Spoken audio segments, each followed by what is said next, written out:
They're what? They're out of gas. Wait, Stalin says what? Not a step back. Well, if the Germans are out of gas, that should be pretty easy, right? Huh? It's complicated. Okay. July 31st, 1942. Over the month that the Axis summer offensive has gone on, the importance of taking Stalingrad, which was not originally a real objective, has grown and grown, and the Sixth Army has been driving for it with all its might. And this week the Germans are stopped dead in their tracks. The Sixth Army has run out of gas.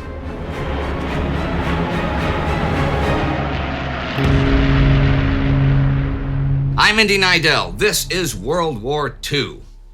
Last week, the Axis took Rostov for the second time in a year, but the hoped-for prisoners taken by the hundreds of thousands did not happen. Not there, and not really anywhere so far during that huge summer offensive.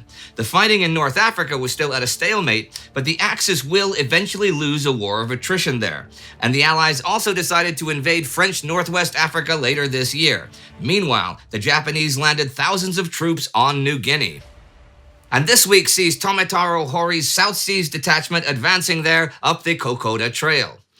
Every one of the 2,000 soldiers was trained to hack his way through the undergrowth with a machete until he dropped with exhaustion. When a man fell, his place would be taken by another. Each soldier was equipped with a special shovel with holes so that mud would not stick to the blade. Field and machine guns were stripped down to be carried by native bearers, as the mountain trail was hacked open so that the South Seas Detachment following behind could make one of the most grueling military advances in history over the Owen Stanley Ridge and down into Port Moresby. It's only this week that the Australian commander of the 39th Infantry, William Owen, realizes that the Japanese are attempting the impossible. His 500 men have retreated in the face of the advance, crossing the somewhat stereotypical jungle canyon rope bridge over the ravine of the Kumasi River and cutting the bridge down into the river. But the Japanese quickly throw across a bridge of their own. And by the 29th, Owen has been mortally wounded fighting for Kokoda, which the Japanese take. On the 30th, other Japanese forces occupy small islands between Timor and New Guinea. On the 31st, American bombers attack targets on Tulagi and Guadalcanal. We've seen before that the Allies are planning on soon attacking the Japanese at Tulagi and Guadalcanal in force. But what sort of defense do the Japanese have there at sea? Well, they have the new 8th Fleet, the Outer South Seas Force, under the experienced command of Gunichi Mikawa. But he doesn't exactly have an overwhelming force. He is to play defense, since the loss of a few hundred planes at Midway forestalled operations versus Fiji, Samoa, and New Caledonia. He's got his flagship, heavy cruiser Chokai. He's got Cruiser Division 6, Japan's 4 oldest heavy cruisers, Cruiser Division 18, 3 of the oldest light cruisers, 2 destroyer divisions with 8 destroyers, and the 5 boats of Submarine Squadron 7.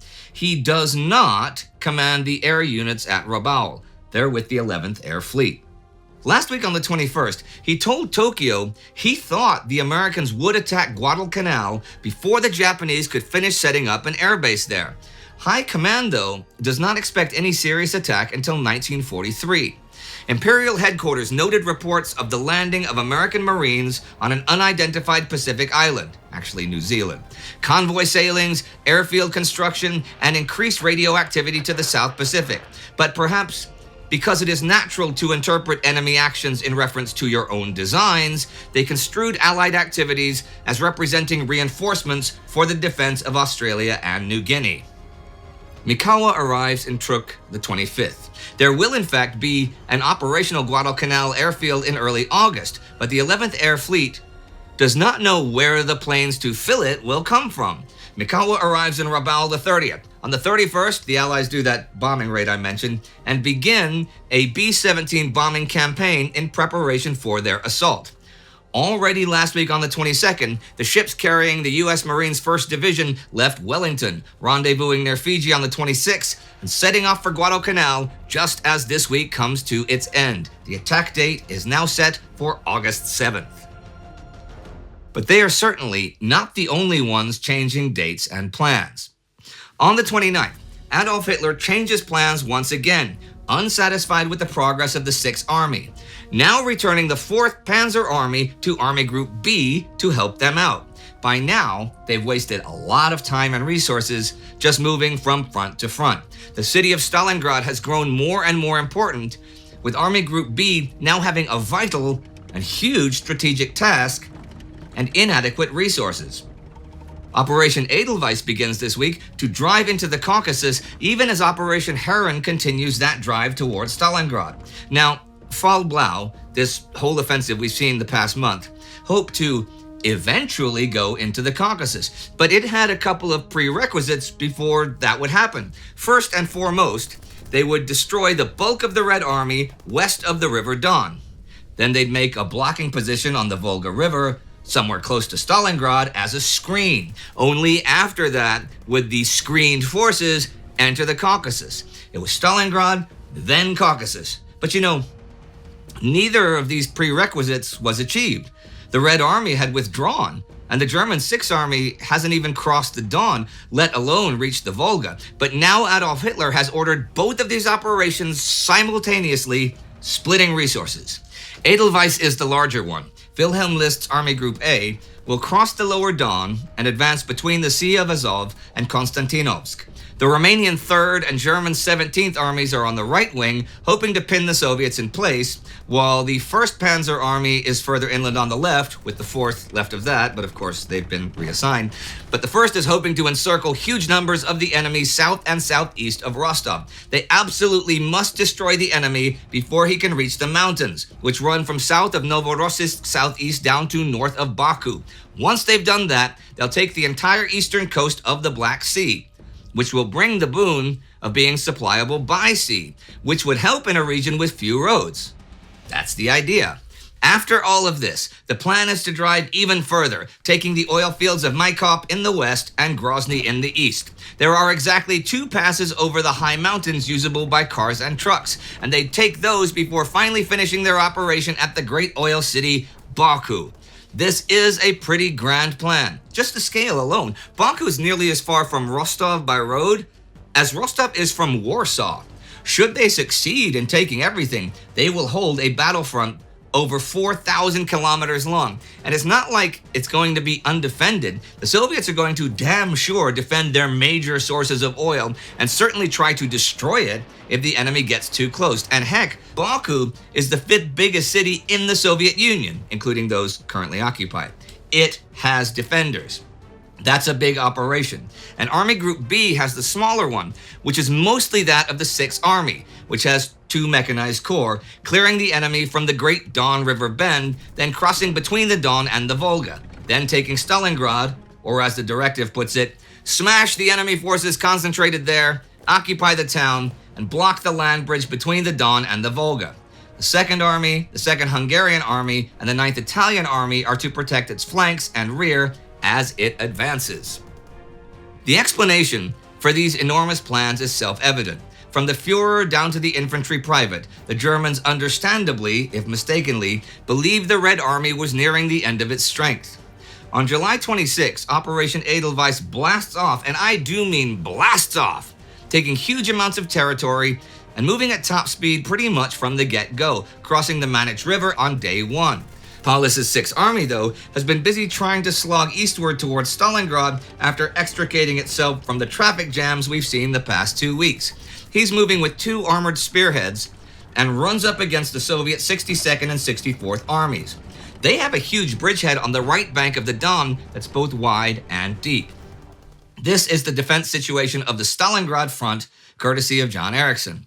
The 62nd, 63rd, and 64th Reserve Armies have by now been deployed as the new Stalingrad front, created back on the 12th. The 8th Air Army is attached to the front and has 454 planes, 174 of them fighters. With the southwestern front being wound down, remnants of 10 divisions of the 38th Army, 6 divisions of the 28th, and 6 of the 21st join the Stalingrad front. The directive that created it expected the Axis to try to cut the front in half, closing the Volga to river traffic and cutting the last north-south railway line, Stalingrad-Tikhoretsk. So elements of the 64th and 62nd armies are west of the Don from Kletskaya to Verkhne Kormoyorskaya to prevent the Germans from breaking through to the east, no matter the cost. The 63rd Army holds from Pavlovsk to Serafimovich, and the regrouped 21st units will hold to their north, securing the connection of the 62nd and the 63rd. The Soviet armor is slowly crossing the Don both north and south of Kalach on Don. That's the 22nd and 23rd Tank Corps to 63rd Army's region and 13th Tank Corps northeast of Surovikono near 62nd Army. The Stalingrad front is 350 kilometers long. The 64th Army comes under heavy attacks the 25th and 26th, and both it and the 62nd are in trouble. However, Paulus ground forward, but even that wasn't easy considering his supply situation. He was on the phone hourly in that last week of July, begging for more tanks, more ammunition, more fuel. By July 26th, 6th Army was dead in the water. Its forward units had not been refueled for 2 days, and there were no promises coming from the high command about when it intended to put the situation right. This is a bit simplified, since the fighting this week is brutal, and the 550 tanks the Soviets send in later in the week to help out 64th and 62nd, though only a fifth of them or so actually crossed the Don, bloody the German 6th Army, though at terrible cost to themselves. But Citino is correct in general. Paulus's 6th Army is stopped, its force plainly insufficient to flatten Soviet resistance, as John Erickson writes, and it was abundantly clear that 6th Army would have difficulty completing its encirclement of the 62nd Army unless it received significant reinforcements, as David Glantz writes. However, 3 days later, as I said, the Soviet command nevertheless learned to its consternation of the development of a major new threat from the southwest, where Hitler had swung 4th Panzer Army away from the drive into the Caucasus, ordering this formation to strike from its bridgeheads on the Don, to drive northeast along the Tikhoretsk-Stalingrad railway line and into the Soviet flank behind Kalach. Today, on the 31st, 4th Panzer Army shoves aside the 51st Army as it drives for Kotelnikovo. So even with Paulus stuck and waiting for gas, Stalingrad is soon under threat from 2 axes. The city population is mobilized. 180,000 of its 500,000 or so inhabitants rushed out to turn it into a fortress. They will build 4 lines of defenses in the sweltering summer heat, as well as anti-tank ditches. It is unclear as yet, though, which, if any, Red Army troops will occupy those defenses. On the 28th, Joseph Stalin issues Order 227, Ni shagu nazad, not a step backwards. Stalin thinks their big problem is a breakdown in military discipline. And what is the solution to that problem? To Stalin, all commanders and commissars must liquidate the mood of retreat in the forces and halt the propaganda that we must and can supposedly retreat farther to the east. Anyone who allows an unauthorized retreat will face military court. New penal battalions and blocking detachments will be created within each front. Soldiers in penal battalions are to redeem themselves in blood, and the blockers are to shoot panic mongers and cowards on the spot. Georgy Zhukov takes this a step further and assigns tanks to some of the blocking detachments. Also this week, to boost morale, several thousand German POWs are paraded through the streets of Leningrad. They are, in fact, the only Germans to reach the heart of that city so far this war, since despite the 10 months of siege and repeated artillery bombardments, Leningrad has been neither defeated nor destroyed. The week does see what is a final summer try by the Allies to defeat or destroy Erwin Rommel's Axis forces in North Africa at El Alamein. On the 27th, 30th Corps, heavily reinforced, launches Operation Manhood south of Mitera Ridge. This is the 3rd try this month to break through, and the defenders pretty much expecting the attack. The attacks that day gain no ground, and as the week and the month come to an end, Allied Theater Commander Claude Auchinleck orders the end of offensive operations. His men are exhausted, and he will now spend time building up once again. The British 8th Army, which was totally routed in June, has taken another 13,000 casualties in July. Auchinleck tells High Command they won't be ready to attack again until mid-September. Maybe. But he also knows they've done a lot of damage to the enemy, and the enemy has serious issues getting supplies. So Auchinleck figures that Rommel, knowing that the British can supply way faster, will attack as soon as possible, but likely not until the end of August, so he'll prepare a defensive battle. Rommel wrote home last week that his German units were down to 30% strength and his Italian ones were on the point of collapse. He writes this week, although the British losses in this Alamein fighting had been higher than ours, yet the price to Auchinleck had not been excessive, for the one thing that mattered to him was to halt our advances, and that, unfortunately, he had done. And the end of the fighting there brings me to the end of this week and this month, with Paulus stuck for the time being, but the 4th Panzers as the cavalry on the way, even as other German units are blasting into the Caucasus. The Japanese are surprising everyone by blasting through the jungle, and the Americans hope to surprise the Japanese and blast them out of Guadalcanal in the near future. Oh, and here are the Battle of the Atlantic totals for July, when the Allied convoy system was extended south from Florida. Also, Huffed-Up sets are now fitted on escort ships and are becoming standard. U-boats still sink 96 Allied ships for 476,100 tons. 128 ships are lost in total for 618,100 tons. 11 U-boats are lost. Remarkable that Leningrad is still standing, isn't it? I wonder how it feels to be those POWs march down the streets of the city, or the troops in Paulus's 6th Army who've traveled all the way from Germany, thousands of kilometers, and steamrolled the enemy again and again, and now so far from home to be stuck making for Stalingrad. But here comes the cavalry, the 4th Panzers, and that should be enough, right? I mean, the Soviets don't have any armies in Stalingrad, and it's not that far away. I can't possibly hold out, right? Come on, not a chance. General Paulus has been involved in this invasion since well before it happened. In fact, 6 months before Barbarossa began last summer, he ran a series of war games to figure out how it would go. If you want to see his conclusions, then click here for a special episode on that. Our Time Ghost Army member of the week is Lethalia. It is the army that is our main financing for those specials and these regular weekly episodes. So join the army at timeghost.tv or patreon.com to get ever more of these and ever more of those. Do not forget to subscribe. See you next time.